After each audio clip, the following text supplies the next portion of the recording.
año 86, cuando yo termino los estudios en Columbia, estoy educado para hacer arquitectura paramétrica, quiero hacer rascacielos, quiero hacer fachadas interesantes, quiero hacer todo tipo de arquitectura que me venían en ese momento los profesores instruyendo y con mucho entusiasmo vuelvo a Venezuela. Pero la realidad de Venezuela es otra. Paso por varias devaluaciones, paso por un golpe de Estado, paso por varios presidentes interinos, encuentro un valle que está completamente invadido por favelas, por ranchos, por barrios. Tenemos más de 60% de la población de Caracas viviendo en el 40% del territorio que son favelas. Entonces, cuando me veo toda esa realidad, tuve que reaprender. ¿Y qué hice? Me volví a meter en la universidad, en la Facultad de Arquitectura en la Central. Y revalidé el título de arquitecto. Tuve grandes discusiones, pero habían varios personajes que me impresionaron. Uno fue Fruto Vivas, otro fue Joel Sanz, otro contemporáneo mío, Parili, Carlos Gómez de Llarena, por supuesto Villanueva, lo revisité completamente. Urban Think Tank no es una clásica oficina de arquitectos. De hecho, yo creo que hay más números de otras disciplinas que de arquitectos en la oficina. Yo tenía algo de la idea de hacer el think tank a través de un buen amigo que trabajaba con Rem Koolhaas, Andrew McNair, que me ayuda al principio a pensar y repensar la ciudad de Caracas, y fundamos con él al principio una especie de asociación civil para Caracas y por Caracas, ¿no? Y eso se convirtió luego en lo que uno conoce hoy en día del Urban Think Tank. Por supuesto, la crisis venezolana me ayudó. La crisis me dio claramente el objetivo que había que trabajar en temas sociales.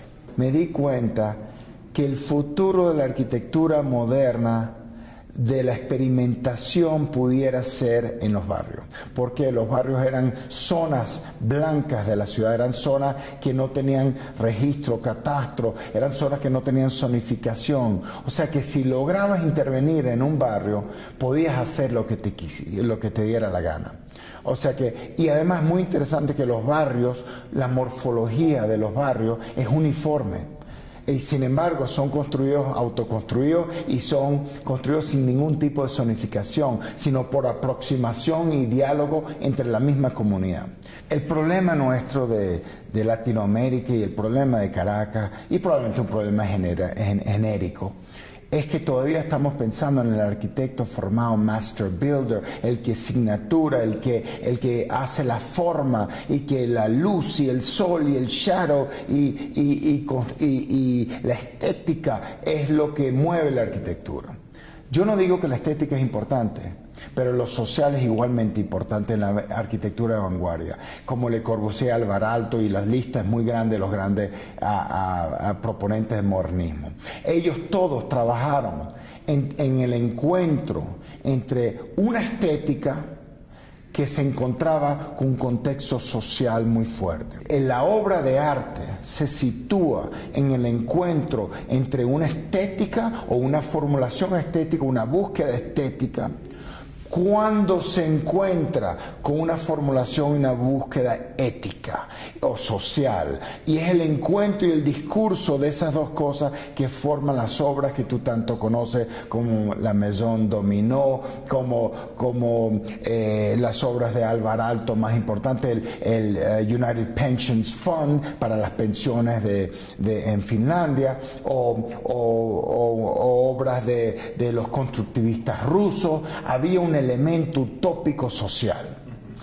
Ahí es donde está la clave.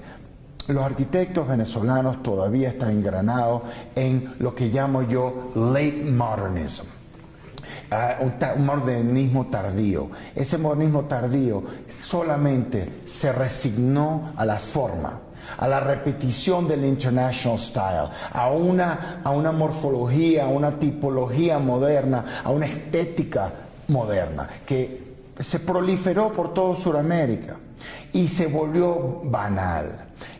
los edificios tienen una connotación de memoria histórica con el contexto moderno, pero perdieron su vigencia con el contexto social. Lo que hace un edificio interesante brasilero de los primeros obras de Niemeyer era precisamente Ibirapuera Park o algo así, que tenía un contexto social muy importante. Y la polémica de la Torre de David es que los arquitectos venezolanos estaban juzgando la torre, la propuesta nuestra, como una propuesta que tenía contraria a la tradición moderna venezolana y caraqueña de buena arquitectura. Entonces, pero no se dieron cuenta que la arquitectura ha cambiado, que el siglo XXI trae otras cuestiones, que el arquitecto, la profesión del arquitecto ha cambiado, se ha ampliado. El arquitecto ahora hace discurso con sus edificios. El edificio, la Torre de David, es un discurso filosófico sobre el boom and the bust, sobre la metáfora de crecimiento de Venezuela y el idealismo de Venezuela como primera potencia global, ciudad global, y el decaimiento de Venezuela como una ciudad, digamos, barrio, ¿no? El barrio global. La torre representa una dialéctica no resuelta, intelectual, entre un objeto, que es la estructura, y un contexto, un subject, un sujeto, que son las personas. ¿Qué sirve una ciudad si está vacía? Si tiene una forma muy bella, pero no tiene contexto de persona, no sirve de nada. ¿Qué sirve un edificio vacío, como estuvo la torre 17 años vacía? Ahora que la torre está poblada, ahora tiene un contexto, ahora llama a una discusión. Y nuestra propuesta es, ya no, la torre es obsoleta para oficina, quizás para una empresa china, pero ¿qué me interesa a mí la globalización de una empresa china comprando la Torre de David? A mí me interesa que la Torre de David sea un experimento urbano, y yo le tiro a los candidatos, le tiro al gobierno actual y le tiré a todo mi gremio arquitectónico que rescatemos la torre, pero no en términos convencionales, sino que lo utilicemos para generar energía 30% con eólico en el techo y con fotovoltaico, que hagamos crecimiento de plantas, urban farming, de agricultura urbana, que estructuremos la torre con ascensores y con rampas para crear que la calle suba a lo largo del edificio, que el edificio sea semipúblico, que sea multifacético y que sea no solo dedicado a vivienda, oficina, que sea como Parque Central, que fue una utopía de los años 70, pero que hagamos una versión nueva, siglo XXI, con la gente, no sin la comunidad, con la comunidad. Entonces la gente me criticó: ¿cómo vas a endosar tú o cómo vas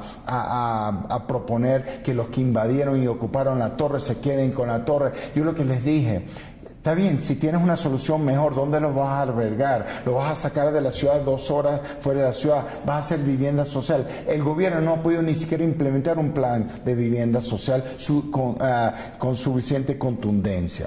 Por ello, poner la torre como una solución siglo XXI de vivienda social remodelada, y ahí fue la interpretación. Ellos no entendieron que había todo un proyecto de remodelación de la torre, que estaban los monitores en la parte de atrás en la presentación de la Bienal.